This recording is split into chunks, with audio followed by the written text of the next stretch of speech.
us for the next episode of our Zoho CRM admin series. I'm Wendy Cummins from Key Consultants. And I am Danielle Major from Key Consultants. And I'm Meeta Gargav from across the pond with Caldere Associates. Great.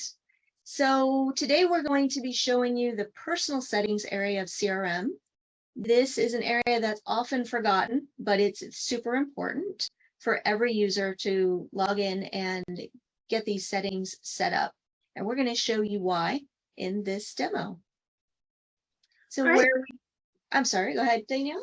No, I was just going to say, where would you like to start? You and I are on the same page here. So when you're on the home screen, or really in any screen of CRM, you want to go over to the little cog or gear icon on the right side in the upper corner. And here in setup, under the general area, you'll see personal settings, and it's the first thing on the list, so you can see that it's pretty important. Okay, Meeta, you actually had a very good example earlier of personal settings and a little explanation on that. Did you want to share with everyone? Yeah, sure. I think the reason why we're bringing this up is it's so important, because generally your Zoho platform or CRM would have been set up either by consultants like us or by an administrator. So what tends to happen is people forget about filling in the personal settings. So it's really important to make sure that all the users are aware that they have to fill in the personal settings. And as we go along, you'll see why it's so important. And so if you click on personal settings. Okay. And then typically what we find is administrators will often ask, because you heard Wendy and Meeta both say the users need to log in and set up their personal settings. And the reason for that is there is no way for the administrator or us as consultants to be able to set up everyone's personal settings from a admin console or an admin dashboard. That's not the way it works in Zoho. The personal settings are truly personal settings. So these do have to be set up as the user is logged in. Some of them can be set by the administrator, like the role, the profile, things like that. However, it is up to the personal settings of the user that's logging in to set up things like their social profiles, their locale information. So I'm just going to go through a couple of these. So the administrator may have set up the role and the profile. However, when I log in, I really like to have people set up the profile pic inside the personal settings. And the way I typically explain this to administrators and to the users as I'm doing the training, it is a whole lot easier to recognize a profile picture than it is to recognize somebody's name as you're looking down a list of feeds or a list of changes, or even the calendar that's in here. It's easier to recognize pictures than it is to try to read each of the names and so on. So that is one of the reasons I do recommend putting the profile pic up there. One of the other things hold on, guys. Sorry, Danielle. Just to sort of say, as we're going towards more and more companies have to become sort of friendly to their employees and everything, this is really useful for new employees to actually start recognizing faces and names.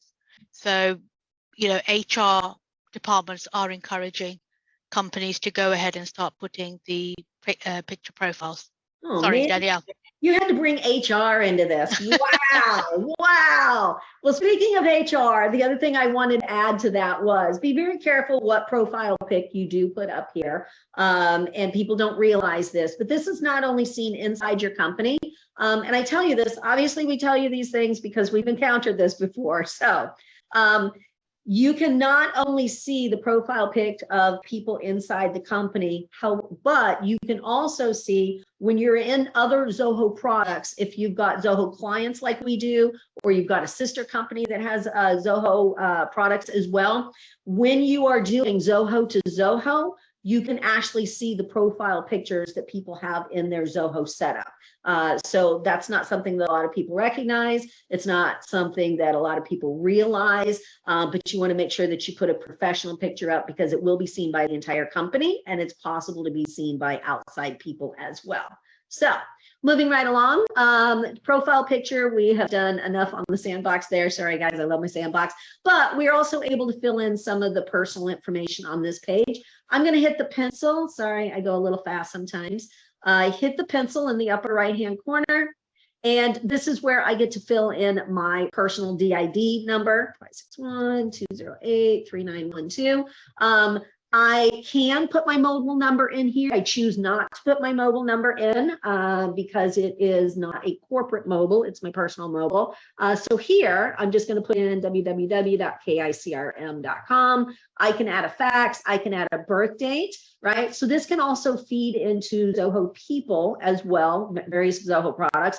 And we're going to show you one of the reasons why we do like to set up the personal settings in here is it's not just for the CRM, but there's other Zoho products that read this information that makes it important as well. So I can set up the address information, city, state, and zip if I like. This can be used for mail merges and such. I'm going to go ahead and skip this for the time's sake for now because we have a couple other more important things I want to show. Generally, sorry, just before Danielle moves on, generally the address information should be the company head office address or whichever the company address should be. But Exactly. this can be quite useful when you have regional, regional managers or regional salespeople. They can then put in a regional address. Sorry. Perfect. Nope. That's exactly why we're having this webinar. I'm also going to edit. You'll notice down here the locale information, and this goes through what language I want to see my CRM in, the date format that I like, and I'm going to tell you right now, this is a personal pet peeve of mine. That date format drives me absolutely insane, so that is one of the first things I change. Time format, time zone, and the number format. So let me pop in here real quick and give you a couple examples of these.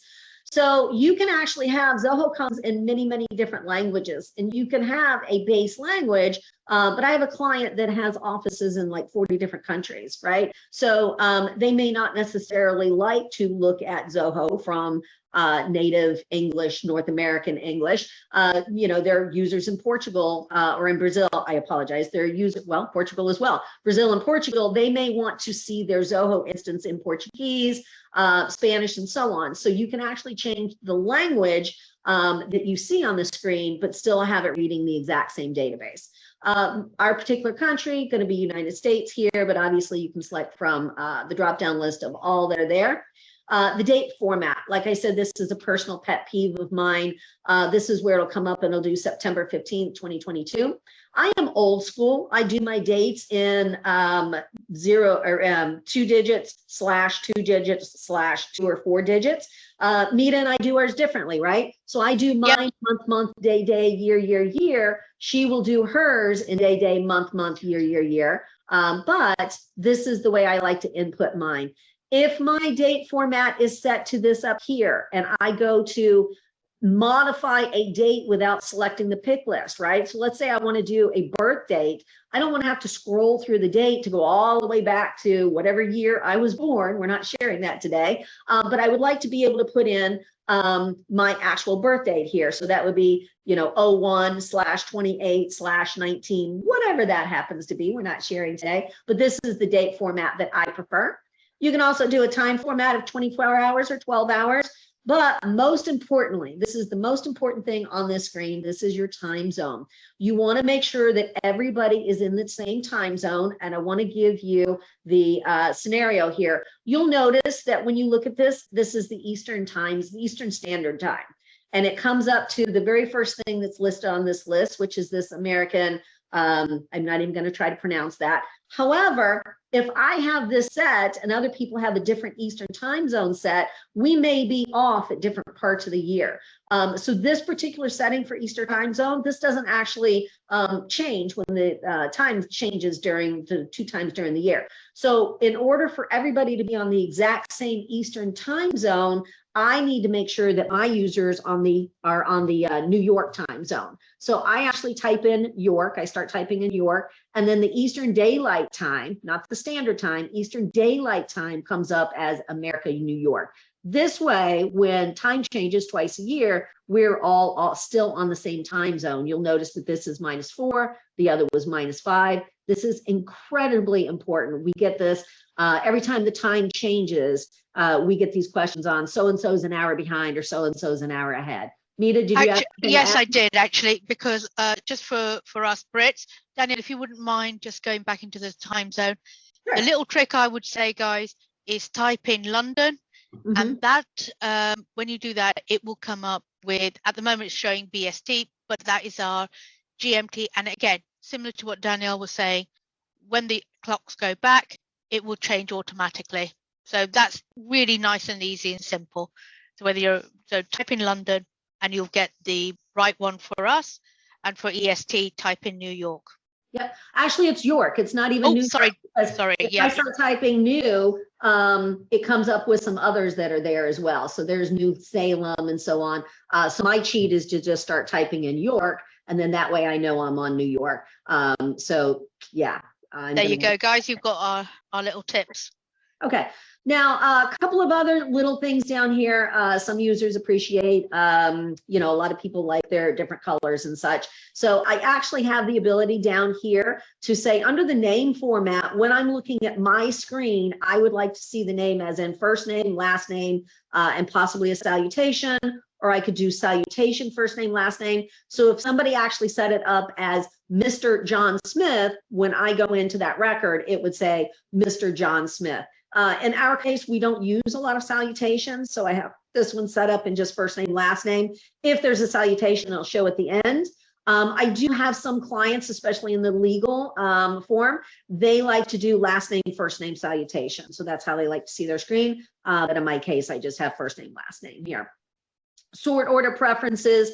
Also, when you're looking at a list on your screen, you can either have it first name, last name, or you can do last name, first name. So if I'm looking at a contact list on my contact screen or whatever, it would, the way I had it before is it would automatically sort by first name. In this case, I can choose the sort order preference to start by last name. And that is a heartache for a lot of people. And then that is a low-hanging fruit that we end up changing on almost everybody. And then of course we have the colors down here. What a lot of clients do is we'll actually set this to their corporate colors.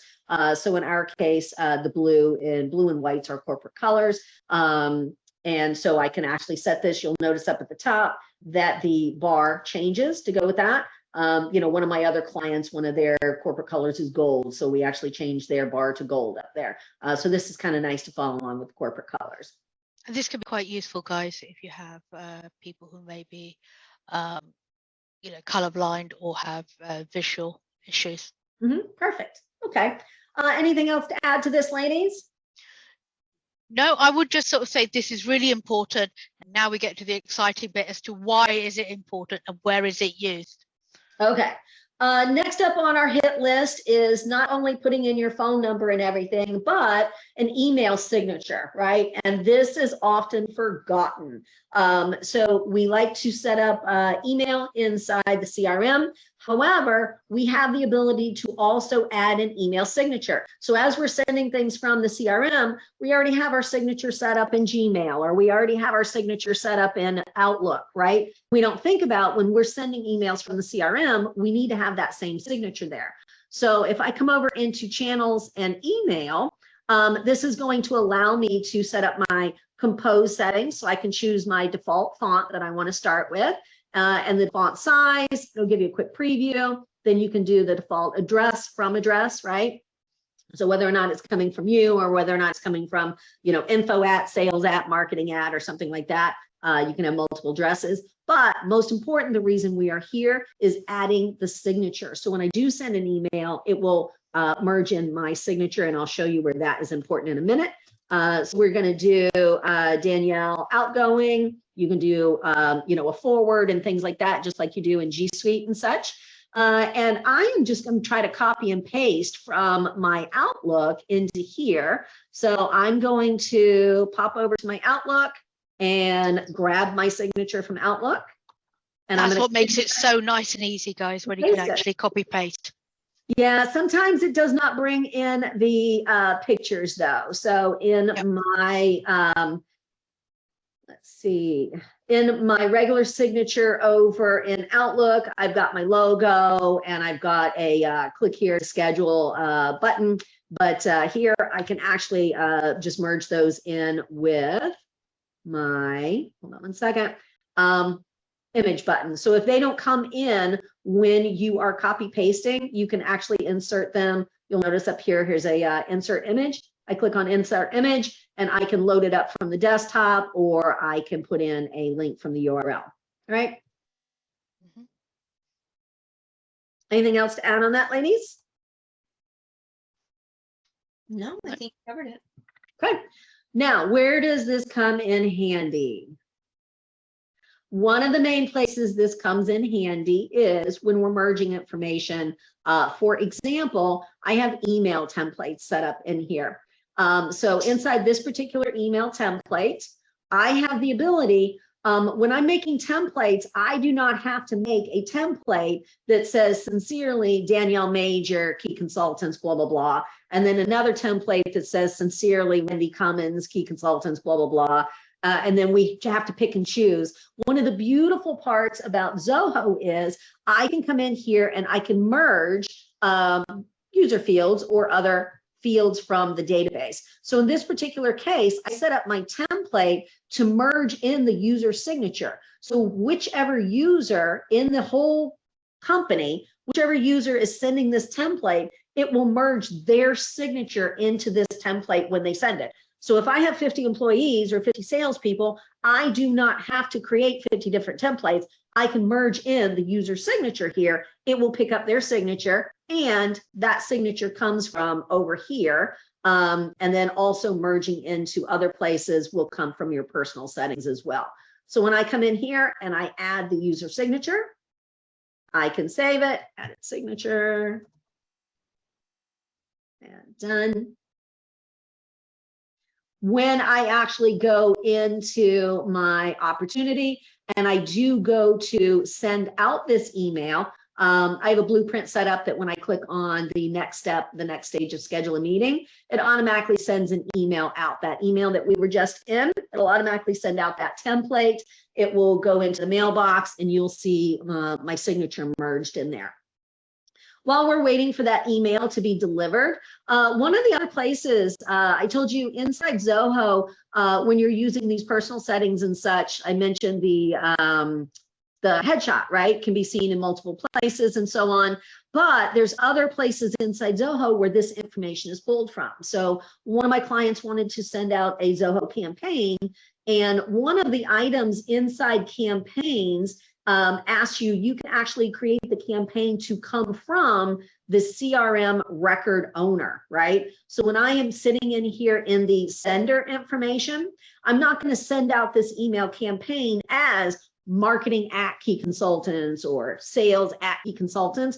I want the sender to be marked as who is the record owner in the CRM, right? So if Wendy is the record owner, I want it to come from Wendy. If Meeta is the record owner, I want it to come from Meeta. So I come in here and I say, I need for it to be the CRM record owner, and it will merge in that record owner's information. Also in the content, I would like for it to merge in the contact owner, their owner email address, and their owner phone number. All of this information, when we're merging that in campaigns, all of that comes from the personal information over here in the CRM, right? So if you don't have this personal information set up, you're not going to get the merge fields in here correctly. Does that make sense, ladies? Absolutely. And this, guys, is really important. So the personal setting, important for whether you're within the CRM, but also for other applications such as campaigns. That is how that uses the information that you've put in. Okay, perfect. Wendy, do you have anything to add to those?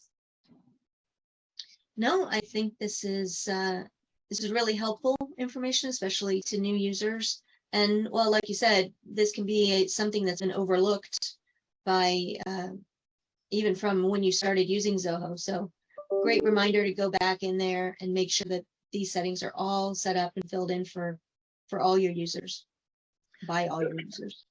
Okay, I did want to show you the template that went out.